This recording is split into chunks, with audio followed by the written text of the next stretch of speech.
breakfast is a time for work. Should I pour there? All right. This is hot.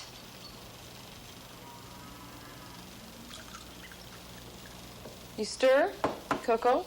It needs to be stirred. Okay, now try it. Michael. In an adjoining room of the trailer, a trainer works with 7-year-old Michael. Tickle? All right, where? Where, underarm? It is hoped that one day he and Koko will mate. Can you find something soft? Koko? Can you find something soft? Is there something soft here? Yes, that's soft. That's soft. That, yes, I feel it. It's nice. What color is that? Oh, yes, it's orange. You're very smart. Good apple. Okay, but first let's look at something. Let's get a new one. Take that one out. Let's see. Which one would you like to look at, Koko? We have 3 new ones. Which one? The monkeys. Okay, the monkeys. Monkeys, all right. Let's see. I'll get them out. Okay, here, let's change. This one. Change them. Okay, finish that one.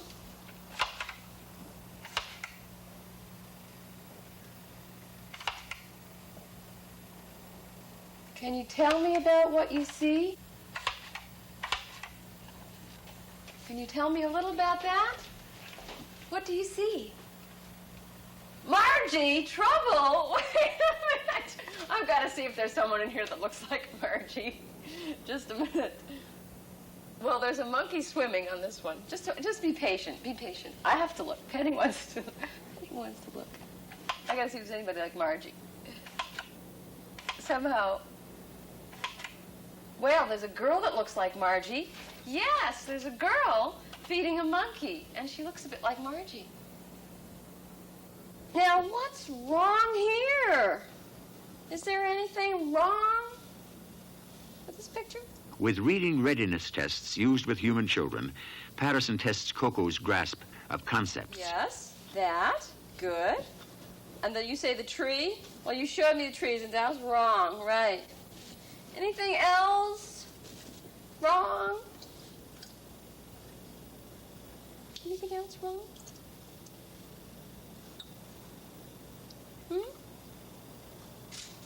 Yes, that, the lady and the tiger. Oh, that is a bit weird. Look at this. Look at these. These are pretty neat. Koko, look. There are stars. Can you find the eyes in this picture? Right, those are the eyes. Critics of ape language studies claim that the animals are not creating true language, that it is merely mimicry or responses evoked by inadvertent cues. Patterson is quick to point out that Koko often signs to herself. In this case, several repetitions of flower and hat.